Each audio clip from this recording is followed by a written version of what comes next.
की बात रजत शर्मा के साथ।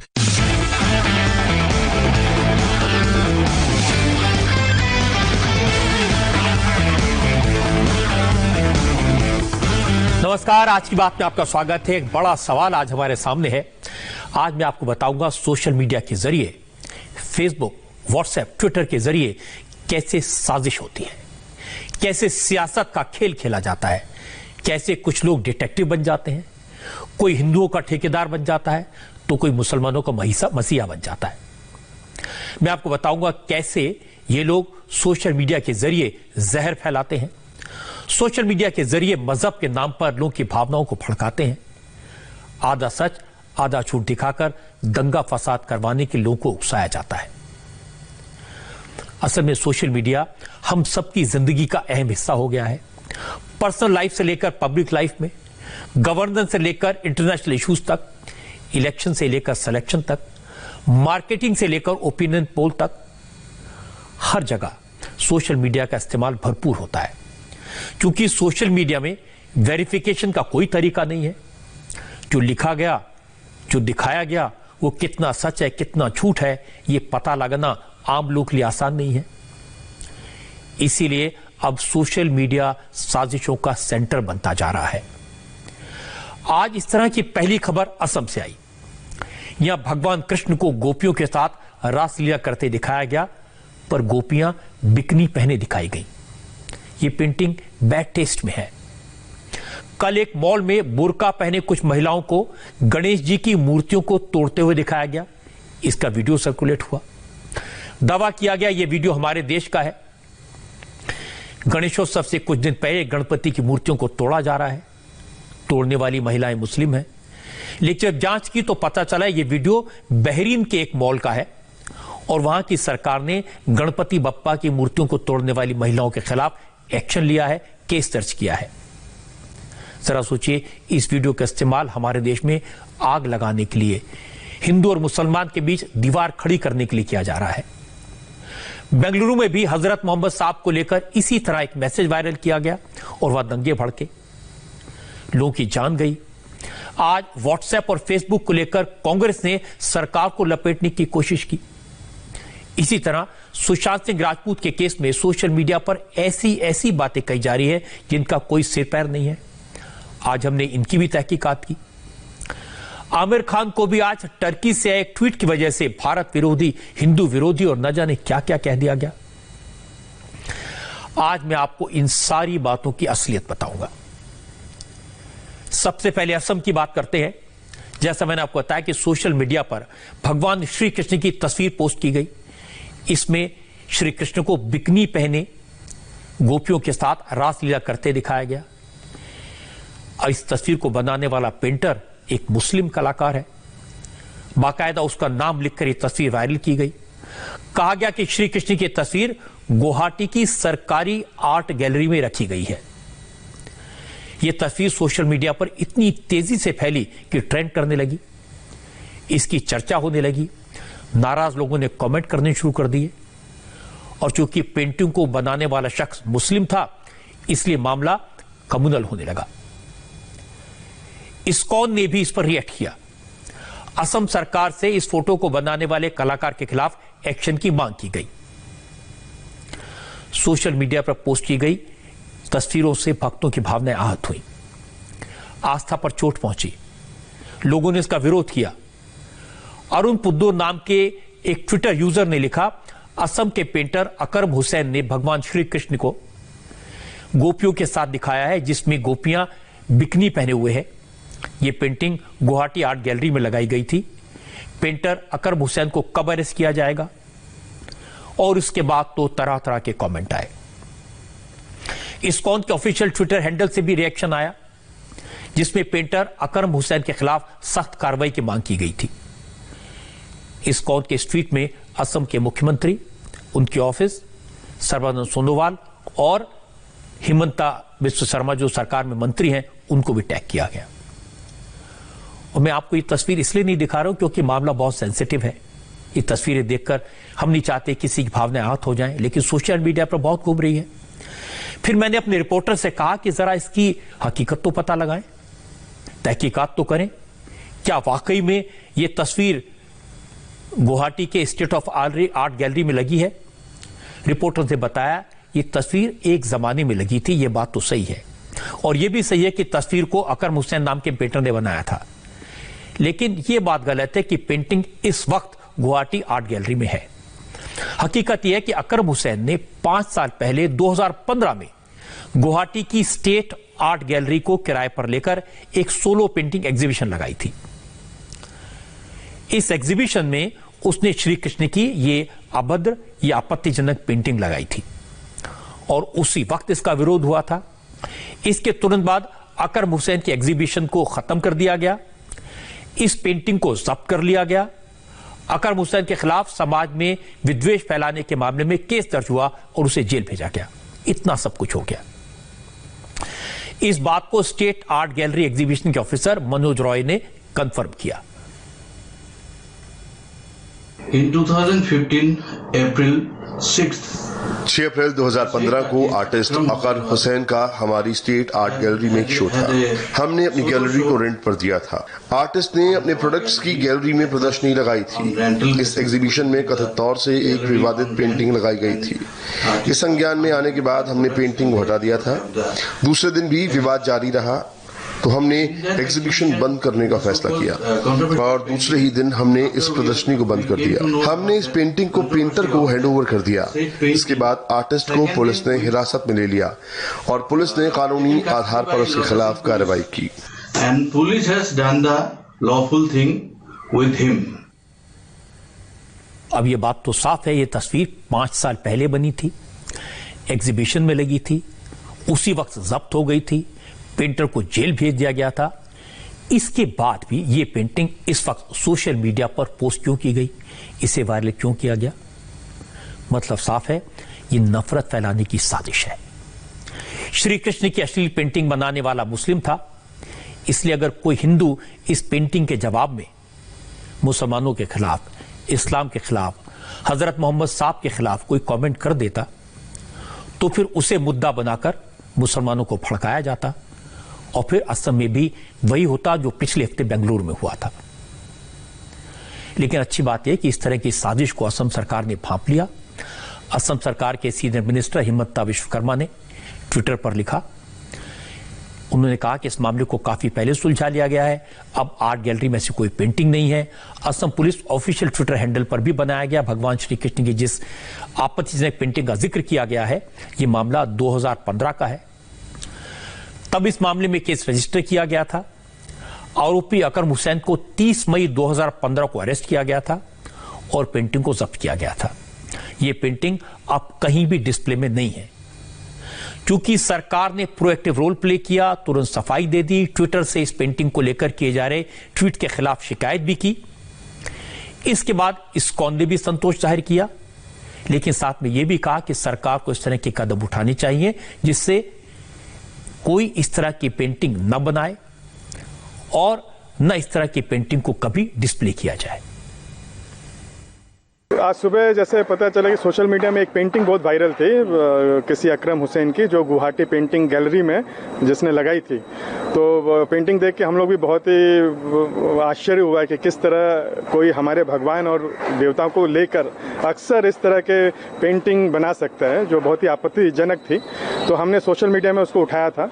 हमने ट्वीट किया था कि चीफ मिनिस्टर को टैग करके, तो चीफ मिनिस्टर ने अभी जस्ट रिप्लाई किया है कि वो मामला पुराना था और उस पेंटिंग को हटा लिया गया है। लेकिन एक सोचने का विषय है कि बार बार ये हमारे धर्म को लेकर कुछ लोग हमेशा टारगेट क्यों करते हैं और इस तरह से आपत्तिजनक चीजें हमेशा बनाते रहते हैं।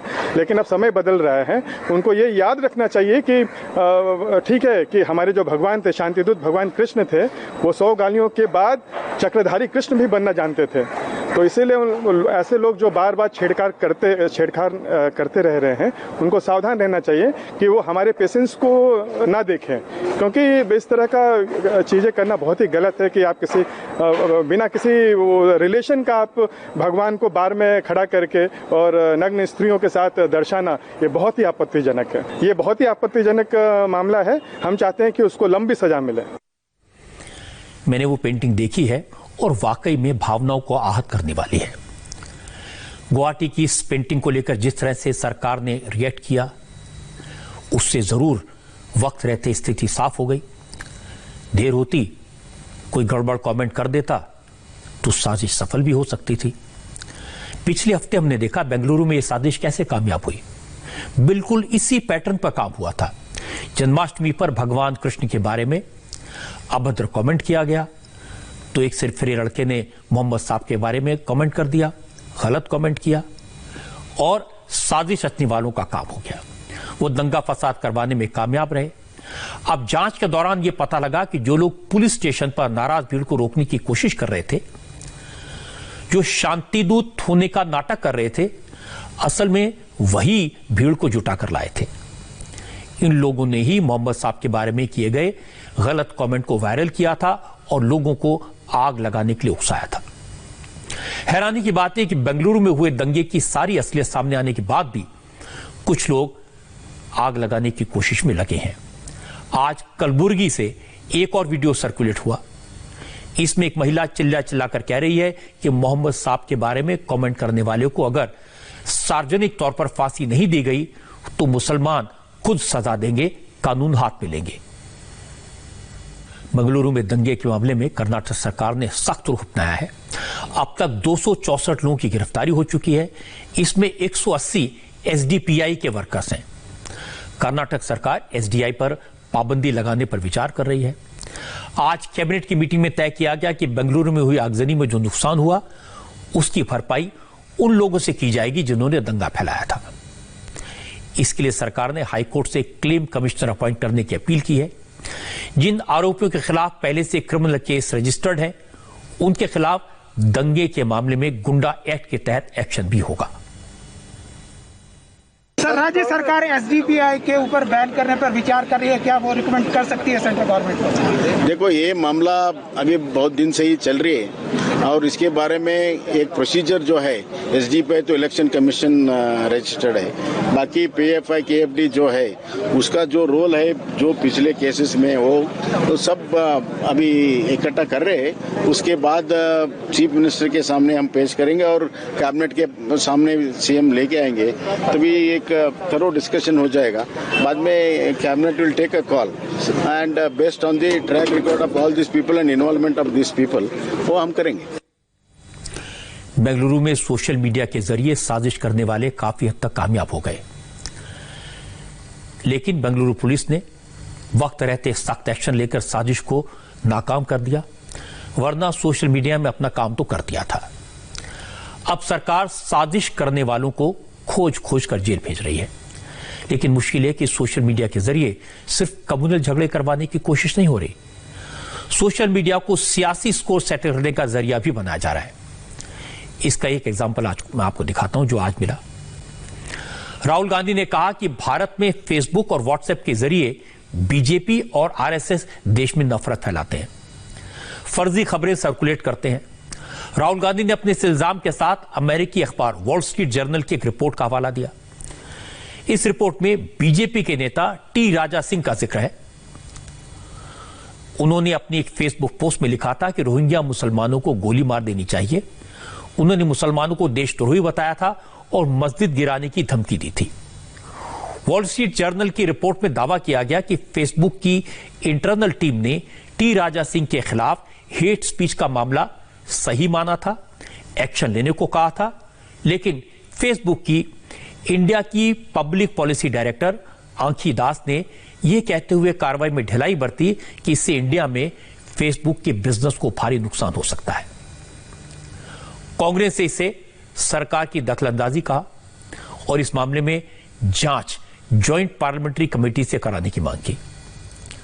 अब चूंकि राहुल गांधी समेत कांग्रेस के तमाम नेताओं ने इस खबर के आधार पर सरकार के खिलाफ सोशल मीडिया में कैंपेन सा चला दिया, तो बीजेपी ने भी जवाबी हमला किया।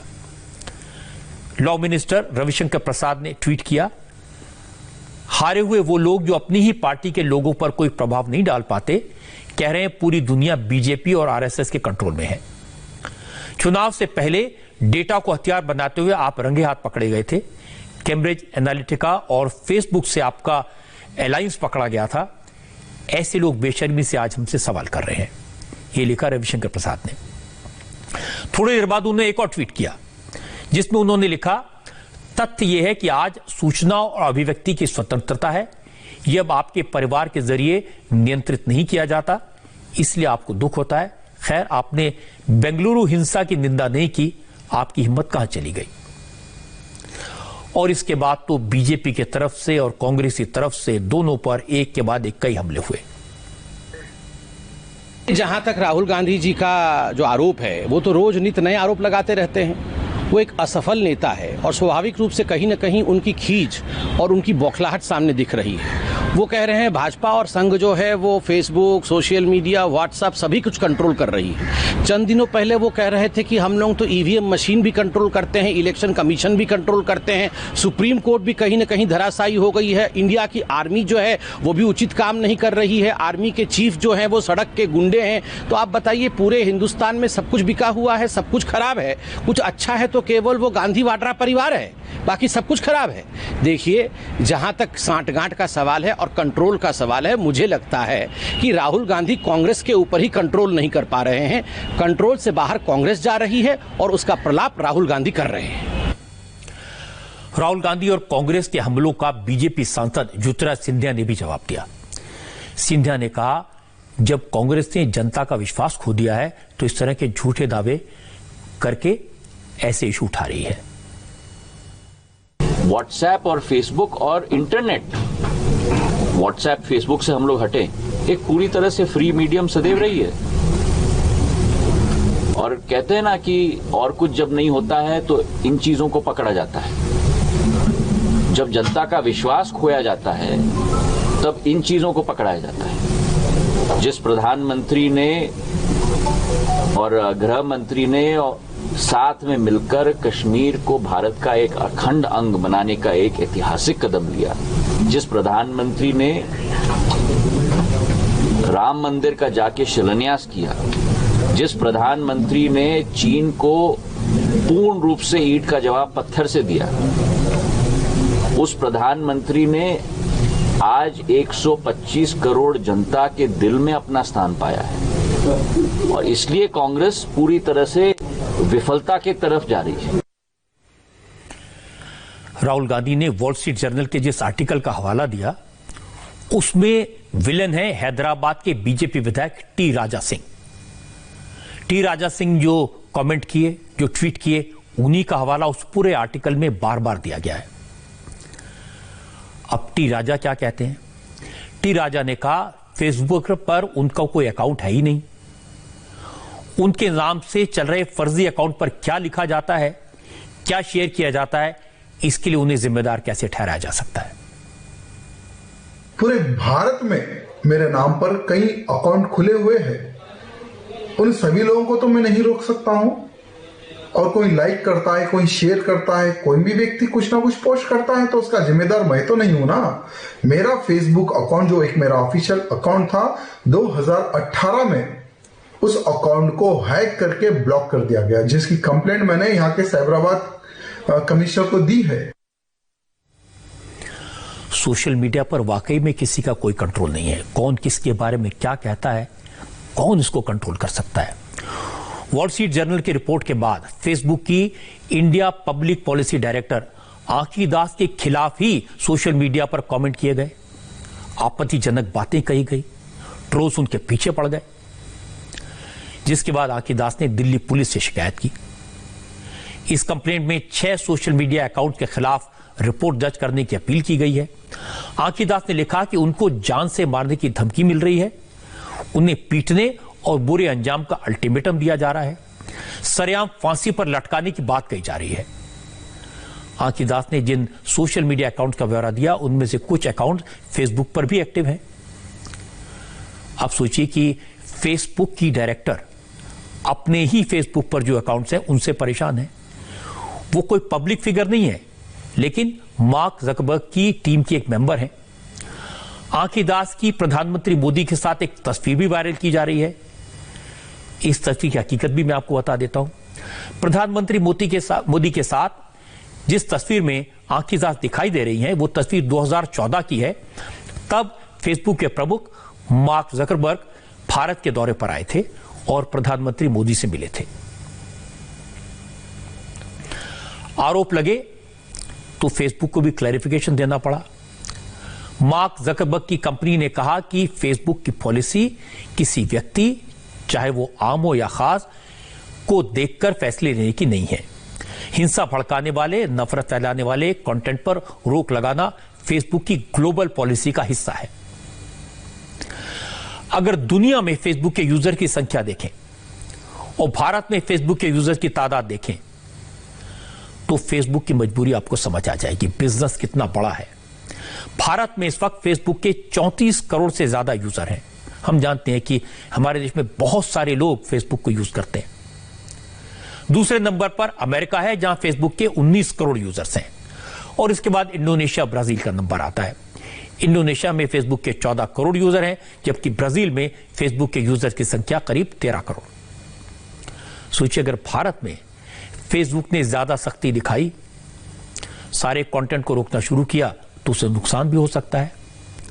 लेकिन जिस आर्टिकल का जिक्र करके राहुल गांधी ने कांग्रेस ने सरकार पर अटैक किया, उसी आर्टिकल में फेसबुक के हवाले से बड़ी इंटरेस्टिंग बातें लिखी गई हैं। लिखा कि 2016 में फेसबुक भारत में एक फ्री टेलीकम्युनिकेशन सर्विस शुरू करना चाहती थी, लेकिन उसे सरकार से आज तक परमिशन नहीं मिली। इसी तरह व्हाट्सएप, जो इसी ग्रुप का है, इसी कंपनी का हिस्सा है, भारत में पेमेंट गेटवे लाना चाहता है, लेकिन 2 साल से उसे अप्रूवल नहीं मिला। अब फेसबुक का कहना है कि अगर वो सरकार को, बीजेपी को, आरएसएस को फेवर कर रही थी तो सरकार भी तो उसे कुछ फेवर करती, लेकिन ऐसा हुआ नहीं। कांग्रेस की मजबूरी क्या है, यह मैं आपको फिगर्स के जरिए समझाता हूं। सोशल मीडिया पर नरेंद्र मोदी दुनिया के सबसे पॉपुलर लीडर हैं। फेसबुक पर नरेंद्र मोदी के 4.5 करोड़ फॉलोअर हैं, और दूसरे नंबर पर अमेरिका के प्रेसिडेंट डोनाल्ड ट्रंप है, जबकि राहुल गांधी के फॉलोअर्स की संख्या 37.5 लाख है। यानी मोदी के फॉलोअर्स राहुल से 14 गुना, 14 टाइम्स ज्यादा हैं।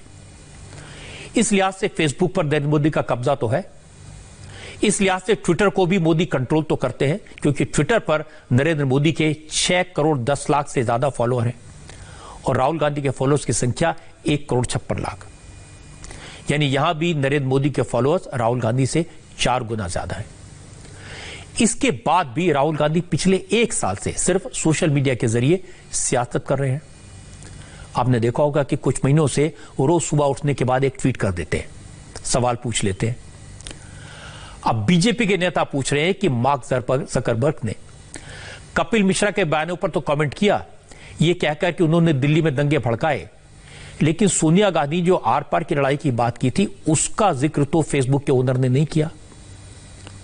दूसरी बात वो ये कह रहे हैं कि फेसबुक पर लाखों ऐसे पोस्ट मिल जाएंगे जिनमें हिंदू देवी देवताओं का मजाक उड़ाया गया है।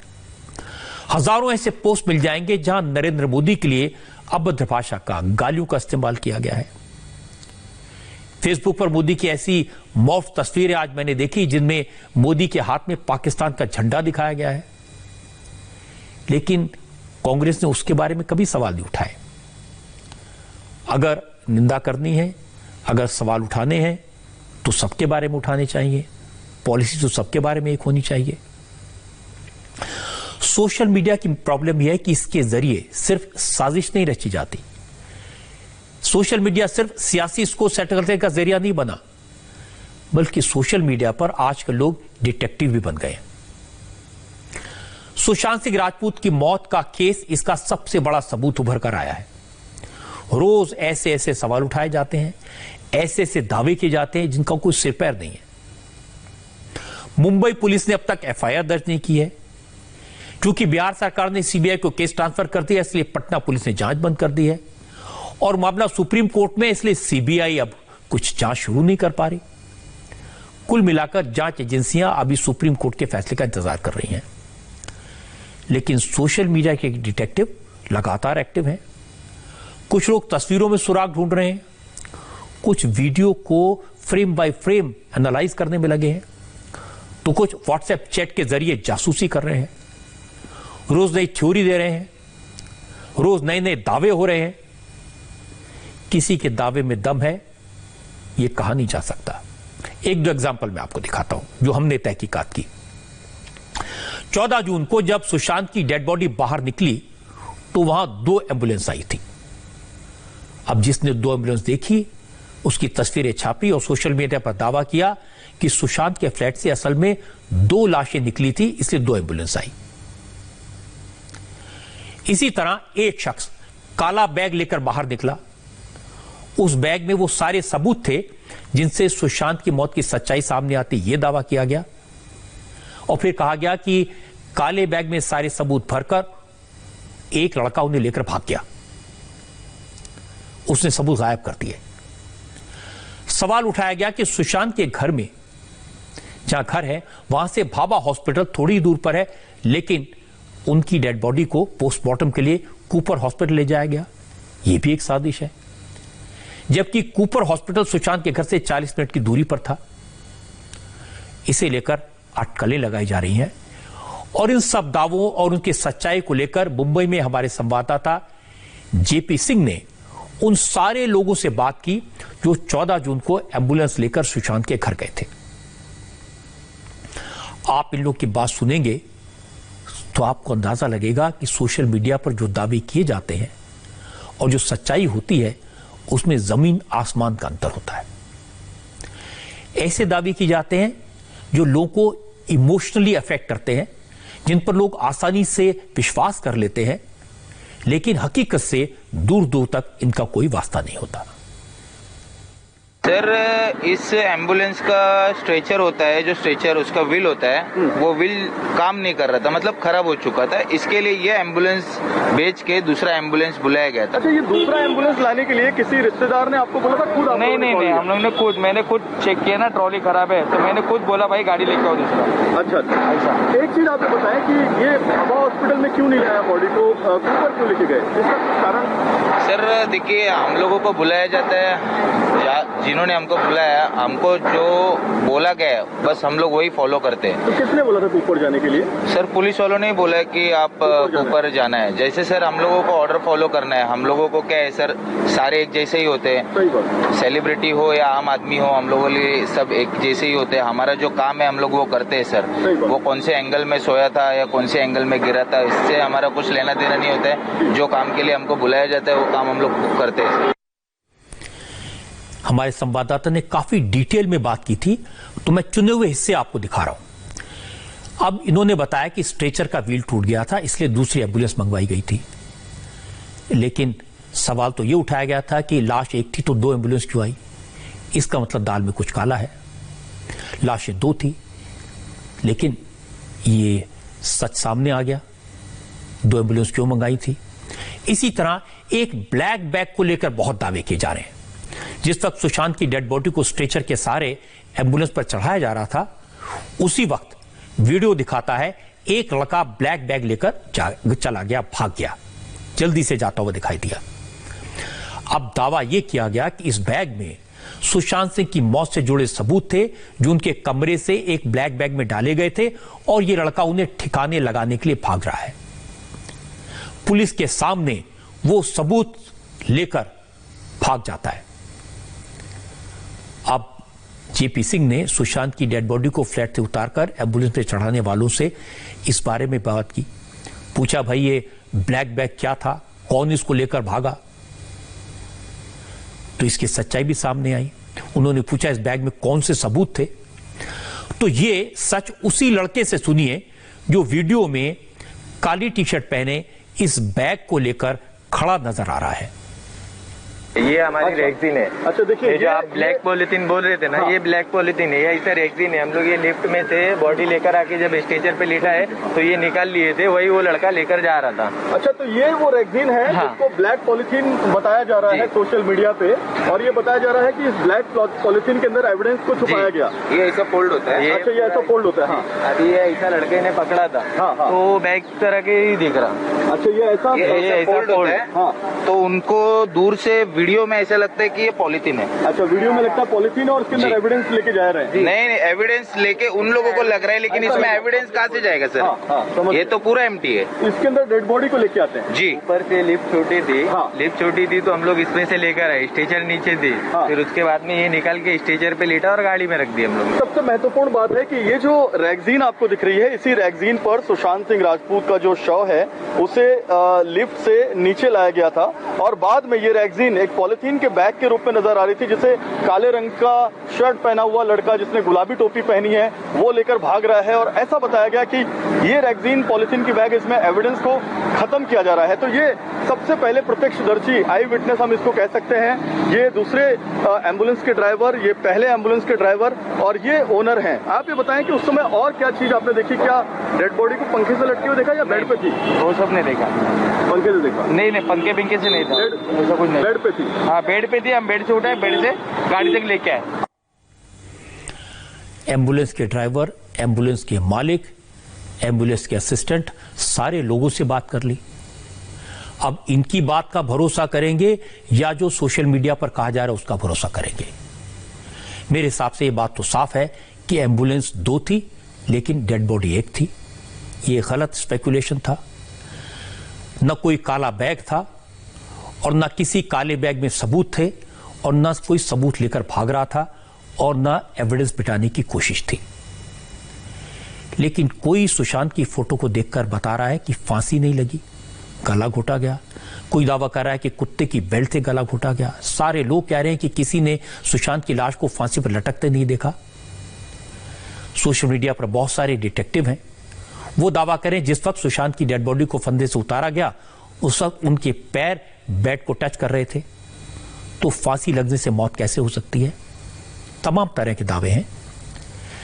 लेकिन एक मामले की हकीकत तो मैंने आपको दिखाई, बाकी सच चाहे मुंबई पुलिस की जांच हो चाहे सीबीआई की जांच हो उसमें सामने आएगा। मेरा कहना यह कि सब चाहते हैं कि सुशांत की मौत की हकीकत सामने आए, लेकिन साथ साथ यह भी जरूरी है कि सुशांत की मौत के बारे में बिना किसी सबूत के, बिना किसी साइंटिफिक एविडेंस के किसी की भावनाओं के साथ खिलवाड़ करना, सुशांत के फैंस को इस तरह का दुख देना, यह ठीक नहीं है। सच क्या है यह तब सामने आएगा जब मुंबई पुलिस बात करेगी। अब मुंबई पुलिस तो खामोश है, बिहार की पुलिस ने जांच बंद कर दी है, सीबीआई अपना काम शुरू अभी कर नहीं पाई है। उम्मीद तो यह करनी चाहिए और कोशिश ये करनी चाहिए और अपील ये करनी चाहिए कि इस केस की जांच जल्द से जल्द सामने आए ताकि लोगों को सच का पता चले। बहुत सारे ऐसे लोग हैं पूरे देश में जो सुशांत सिंह राजपूत के फैंस हैं और बहुत सारे लोग उनके इस मौत के बाद उनको पसंद करने लगे हैं और सच जानना चाहते हैं। लेकिन फिल्म स्टार की जिंदगी ऐसी ही होती है। फिल्म स्टार्स को लेकर सोशल मीडिया किस तरह तिल का ताड़ बना देता है, इसका एक और सबूत आज सामने आया। दरअसल सुपरस्टार आमिर खान अपनी फिल्म लाल सिंह चड्ढा की शूटिंग के लिए इन दिनों टर्की में, वहां उन्होंने टर्की की फर्स्ट लेडी यानी प्रेसिडेंट एर्दोगान की वाइफ एमीन अर्दोगान से मुलाकात की। लेकिन इस मीटिंग को लेकर सोशल मीडिया में जबरदस्त विवाद हुआ। कुछ लोग आमिर खान को एंटी इंडिया कहने लगे, कुछ आमिर को एंटी हिंदू कह रहे हैं। इनका कहना है कि जम्मू कश्मीर में आर्टिकल 370 हटाए जाने के खिलाफ टर्की ने मुहिम चलाई थी। इसके अलावा राष्ट्रपति रेजेप तायब अर्दोगान कई बार भारत विरोधी बयान दे चुके हैं। टर्की इन दोनों पाकिस्तान का सबसे नजदीकी दोस्त बना हुआ है। इन सब वजहों से सोशल मीडिया पर लोग आमिर खान के खिलाफ कमेंट कर रहे हैं। इनका कहना है कुछ साल पहले जब इजराइल के राष्ट्रपति बेंजामिन नेतन्याहू भारत दौरे पर मुंबई आए थे तो आमिर खान ने उनसे मिलने से इनकार कर दिया था। लेकिन आज टर्की के राष्ट्रपति के घर मेहमान बनकर चले गए। हालांकि कई लोग आमिर के सपोर्ट में भी आए हैं। सोशल मीडिया पर ऐसे लोगों की भी भरमार है जो आमिर को सपोर्ट कर रहे हैं। उनका कहना है कि आमिर खान टर्की गए हैं, ऐसे में अगर वहां के राष्ट्रपति की वाइफ उन्हें बुलाती है तो वहां जाने में क्या बुराई है। और दूसरी बात यह कही जा रही है कि आमिर से मुलाकात का वीडियो और तस्वीरें राष्ट्रपति की वाइफ एमीन अर्दोगान ने जारी की हैं। इससे जाहिर है कि आमिर खान से मिलकर वो खुश हैं। अगर किसी मुल्क के प्रेसिडेंट की वाइफ किसी इंडियन एक्टर की फैन है तो ये अच्छी बात है या बुरी बात?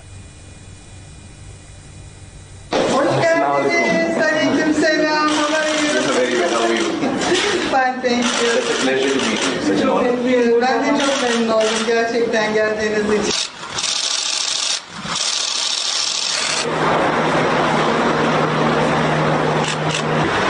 It's really beautiful. Harika. It's really beautiful.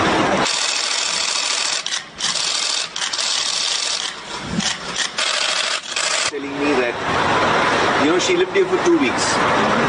And she was really, mixing in with the people, and she made friends in the house she was staying in.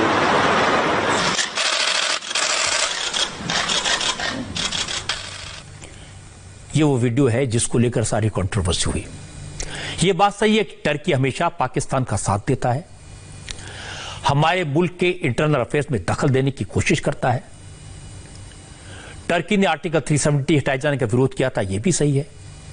अभी कुछ दिन पहले टर्की के प्रेसिडेंट एर्दोवान ने इमरान खान से कहा था कि वो कश्मीर पर पाकिस्तान का साथ देंगे। उन्होंने कश्मीर को फिलिस्तीन से कंपेयर किया था।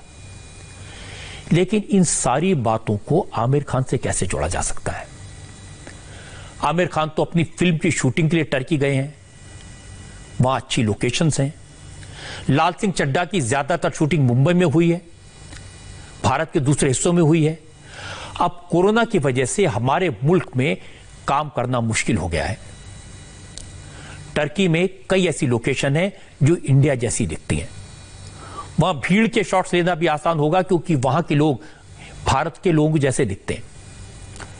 इसलिए एक ट्वीट को, एक मुलाकात को इतना बढ़ा चढ़ा के पेश करना ठीक नहीं है। ना आमिर खान कोई पॉलिटिकल लीडर है, न सरकार के नुमाइंदे हैं। मुझे बताया गया कि आमिर वाटर कंजर्वेशन को लेकर जो काम कर रहे हैं उसके सिलसिले में भी उन्होंने टर्की के प्रेसिडेंट की वाइफ से बात की थी। वो भी एक एनजीओ चलाती हैं। इसलिए जरा सी मुलाकात को लेकर आमिर खान को एंटी हिंदू कहना ठीक नहीं है। उनकी देशभक्ति पर सवाल उठाना यह आमिर के साथ अन्याय है। सोशल मीडिया के सारे बेजा इस्तेमाल तो आपने देख लिए। अब मैं आपको बताऊं कैसे चाइनीज सोशल मीडिया वीचैट, इसका इस्तेमाल हमारे देश में जासूसी के लिए हुआ। कैसे एक चाइनीज कई साल से हिंदुस्तानी बनकर जासूसी करता रहा, हजारों करोड़ रुपए के हवाला इधर से उधर करता रहा। तब मैं आपको बताता हूं सोशल मीडिया का इस्तेमाल जासूसी के लिए कैसे होता है। हिंदुस्तान में रहकर हिंदुस्तानी बनकर चीन के लिए जासूसी करने वाले चीनी नागरिक पर शिकंजा कस गया है। लुओ सांग नाम के इस चाइनीज के खिलाफ आज एनफोर्समेंट डायरेक्टरेट ने मनी लॉन्ड्रिंग का केस दर्ज किया। लुओ सांग के खिलाफ हवाला रैकेट के जरिए 1000 करोड़ रुपए के ट्रांजैक्शंस के सबूत मिले हैं। लुओ सांग भारत में चार्ली पैक के नाम से रह रहा था। चीन ने चार्ली पैक को हमारे देश में दलाई लामा की जासूसी के लिए भेजा था। उसकी फर्जी आईडी बनवाई गई थी। उसने हिंदुस्तानी नागरिक होने का फर्जी आई कार्ड बनवा लिया था। खुद को मणिपुरी दिखाया था। लुओ सांग यानी चार्ली पैंग से इनकम टैक्स डिपार्टमेंट ने लंबी पूछताछ की है और इस पूछताछ में पता चला कि चार्ली पैंग ने कई फर्जी कंपनियां रजिस्टर की थी। इन शेल कंपनियों के जरिए चार्ली हवाला के पैसे का लेन देन करता था। इन फर्जी कंपनियों के जरिए रिटेल बिजनेस में 100 करोड़ रुपए का इन्वेस्टमेंट किया था। एनफोर्समेंट डायरेक्टरेट लुओ सांग से जुड़े 40 बैंक अकाउंट्स और शेल कंपनियों की जांच कर रही है। इनकम टैक्स ने दिल्ली, गुरुग्राम और गाजियाबाद में लुओ सांग के करीब 21 ठिकानों पर रेड की। हैरानी की बात यह कि 2018 में दिल्ली पुलिस की स्पेशल सेल ने लुओ सांग को फर्जी आधार कार्ड के नाम पर अरेस्ट किया था। उसके पास फर्जी आधार कार्ड मिला था, लेकिन तब उसको जमानत मिल गई थी। लेकिन इस बार लुओ सांग के खिलाफ जांच एजेंसियों के पास पुख्ता सबूत है। पूछताछ में पता चला कि लुओ सांग 2014 से बौद्ध धर्म के सबसे बड़े गुरु और तिब्बत के आध्यात्मिक नेता दलाई लामा और उनके सहयोगियों की जासूसी कर रहा था। वो दलाई लामा की जानकारी चीन भेजता था। पूछताछ में खुलासा हुआ कि चीन से मिले निर्देश के बाद 2014 में लुओ सांग दिल्ली पहुंचा। लुओ सांग ने दिल्ली में कश्मीरी गेट के पास मजनू का टीला इलाके को अपना ठिकाना बनाया। इस इलाके में बड़ी संख्या में बौद्ध रहते हैं। लुओ सांग मजनू का टीला इलाके की पंजाबी कॉलोनी में रहने लगा। यहीं पर उसने नूडल्स का बिजनेस शुरू किया। ये कवर था। फिर हवाला का काम शुरू कर दिया। पता चला कि 2014 में दिल्ली पहुंचने के बाद से ही लुओ सांग ने दिल्ली और हिमाचल प्रदेश में दलाई लामा की टीम में घुसपैठ करने की कोशिश शुरू कर दी। उसने कुछ लामाओं के साथ रिश्ते बनाए, उनका करीबी बन गया। कुछ लामाओं को बड़ी रकम रिश्वत के तौर पर देता था। इस पैसे के एवज में उसे दलाई लामा के बारे में इंफॉर्मेशन मिलती थी। लामाओं के जरिए मिली इस इंफॉर्मेशन को चीन भेजने के लिए लुओ वीचैट का इस्तेमाल करता था। WeChat social media Chinese app जिस पर यूजर्स की इंफॉर्मेशन लीक करने के आरोप लगे और कहा गया कि चाइनीज ऐप्स के जरिए जासूसी हो रही है। इन्हीं आरोपों के बाद हमारी सरकार ने कुछ दिन पहले वीचैट समेत 59 चाइनीज ऐप्स पर पाबंदी लगा दी थी। लुओ सांग के खिलाफ सारे सबूत मिल गए हैं, लेकिन शख्स अब भी खुद को बेकसूर बता रहा है। इस शख्स ने अपना एक वीडियो रिकॉर्ड किया और सारे इल्जाम को गलत बताया। लुओ सांग कुछ भी कहे, लेकिन जांच एजेंसियों का दावा है कि उनके पास सबूत हैं। इस बार वो बचकर नहीं निकल सकता। पता चला कि लुओ सांग उर्फ चार्ली पैंग भारत आने से पहले कुछ साल तक नेपाल में रहा। 2009 में कुछ तिब्बती लोगों के साथ नेपाल पहुंचा था और 2009 से 2014 तक 5 साल काठमांडू के पास गैलुंग मठ में रहा। वहां उसने जड़ी बूटियों का कारोबार शुरू किया था और इसके बाद वो इंडिया आया और जासूसी काम में लग गया। अब जांच एजेंसी इस बात का पता लगा रही कि आखिर लुओ सांग के पास 1000 करोड़ रुपए की संपत्ति कहां से आई। जैसे ही पूरी ट्रेल सामने आएगी, चीन की पूरी साजिश का पर्दाफाश हो जाएगा। एक ब्रेक के लिए मुझे रुकना है और ब्रेक के बाद मैं आपको दिखाऊंगा देश के कई हिस्सों में इन दिनों जो बारिश हो रही है, उससे जो बाढ़ आई है, उससे कैसी तबाही मची हुई है। हमारे देश में 12 राज्य ऐसे हैं जहां पर बाढ़ का कहर है। आज देश के अलग अलग हिस्सों से बाढ़ की ऐसी तस्वीरें आई जो परेशान करती हैं। मैं आपको छत्तीसगढ़ के बिलासपुर की एक तस्वीर दिखाता हूं। पानी की तेज लहरों के बीच एक इंसान 20 घंटे तक मौत से लड़ता रहा। ये तस्वीर किसी की भी रोंगटे पानी की तेज लहरों में यह आदमी घिर गया, लेकिन जान बचाने के लिए इसे एक पेड़ का सहारा मिल गया। पानी की लहरों में घिरे आदमी ने पेड़ के तने को थाम लिया और मदद का इंतजार करने लगा। ये युवक कल शाम खूंटा घाट में बांध पर नहाने गया था, लेकिन तेज बारिश के बाद अचानक पानी का बहाव तेज हो गया और ये पानी की लहरों के बीच फंस गया। आसपास के लोग मदद के लिए पहुंचे, लेकिन पानी के करीब जाने की हिम्मत किसी की नहीं। फिर एयरफोर्स को मदद के लिए बुलाया गया। MI-17 हेलीकॉप्टर पर एयरफोर्स के जाबाज देवदूत बनकर लहरों के पास पहुंचे, लेकिन लहरों में घिरे शख्स को जिंदा बाहर निकालना बहुत मुश्किल काम था।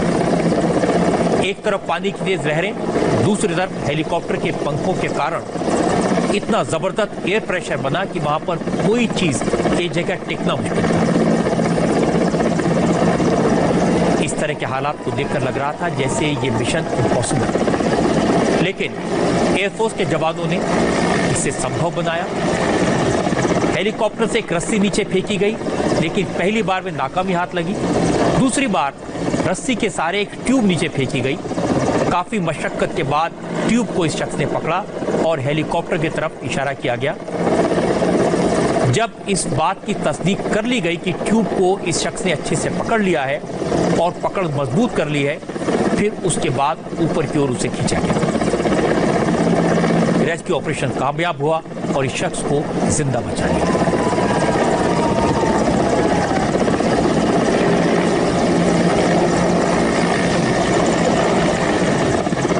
जम्मू कश्मीर में तेज बारिश हो रही है, जिससे कई जगह लैंडस्लाइड हो रहा है। जम्मू में एक सड़क तेज बारिश के बाद टूट गई।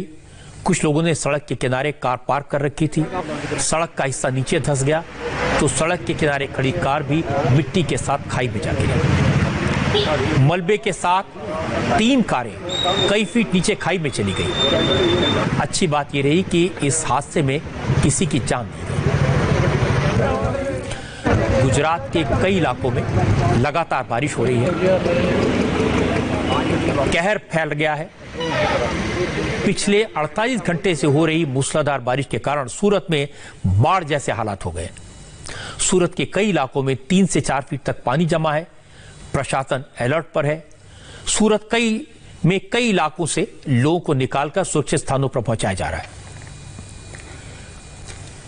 उकाई और आंवली बांध में पानी का लेवल बढ़ने के बाद आसपास के गांव को खाली कराया गया है। एनडीआरएफ की टीमें और फायर डिपार्टमेंट की टीमें रेस्क्यू ऑपरेशन में जुटी हैं। शहर की गलियों में भी पानी घुस गया है। भारी बारिश के साथ ही तापी नदी में पानी बढ़ने की वजह से बाढ़ के हालात पैदा हो गए हैं। कई इलाकों में पानी कमर से ऊपर आ चुका है। लगातार बारिश के कारण आंध्र प्रदेश और तेलंगाना में भी बाढ़ के हालात हैं। गोदावरी नदी में उफान के कारण आंध्र प्रदेश के पूर्वी और पश्चिमी गोदावरी जिलों में बाढ़ का खतरा बढ़ गया। निचले इलाकों में जो लोग रहते हैं उन्हें निकालकर सुरक्षित जगह पर पहुंचाया जा रहा है। बचाव के कामों के लिए एनडीआरएफ की 3 टीमों को तैनात किया गया है। कर्नाटक के बेलागवी में भी भारी बारिश के बाद इलाके में चारों तरफ पानी ही पानी नजर आ रहा है। बेलगावी के ज्यादातर खेत पानी में डूब गए हैं। हजारों एकड़ में खड़ी फसल बर्बाद हो गई है। कर्नाटक के ज्यादातर जिलों में इस वक्त ऐसे ही हालात हैं। बारिश से कर्नाटक की कई नदियां खतरे के निशान से ऊपर बह रही हैं, जिससे निचले इलाकों में पानी भर गया है। ओडिशा के भी कई इलाके बाढ़ की चपेट में हैं। मलकानगिरी जिले में कुछ नदियों का जलस्तर खतरे के निशान को पार कर गया है। कई जगहों पर लोग पानी के घेरे में हैं। कई जगहों पर लोगों का संपर्क बाहरी दुनिया से कट गया है। लगातार बारिश से जो हालात पैदा हुए उसे देखते हुए लोगों को सुरक्षित जगहों पर पहुंचाने की कोशिश की जा रही है। कई निचले इलाकों में सैकड़ों एकड़ धान की फसल बारिश के पानी में डूब गई है, बर्बाद हो गई। बाढ़ और बारिश का एक असर यह हुआ कि जंगली जानवर भी अब शहरों की तरफ आ रहे हैं। अमरेली के धारी में जंगल से शेरों का झुंड बस स्टैंड के पास पहुंच गया। शेरों ने बस स्टैंड के पास जो कुत्ते बैठे थे उन पर हमला बोल दिया और एक कुत्ते का शिकार भी कर लिया। देर रात वहां से गुजरे एक कार ड्राइवर ने इस घटना का वीडियो बनाया।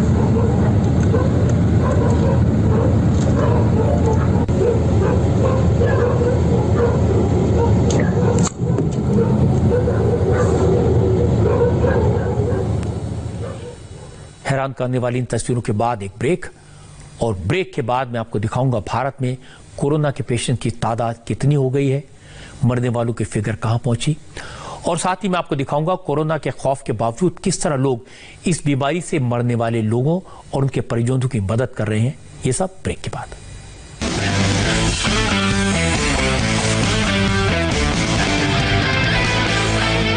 कोरोना के वायरस की बात कर लेते हैं।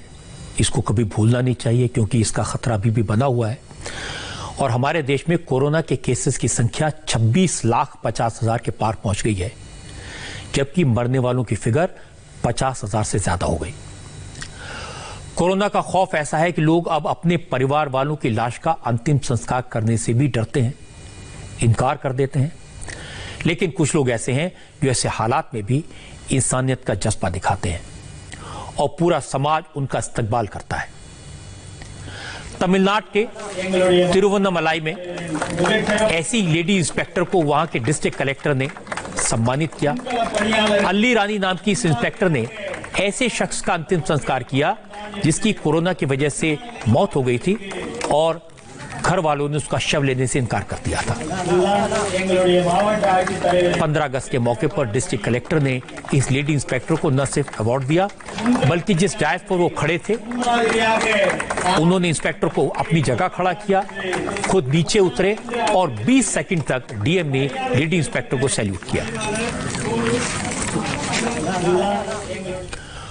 कोरोना से मरने वालों की मदद करने वाले लोगों में हैदराबाद की एक खबर आई।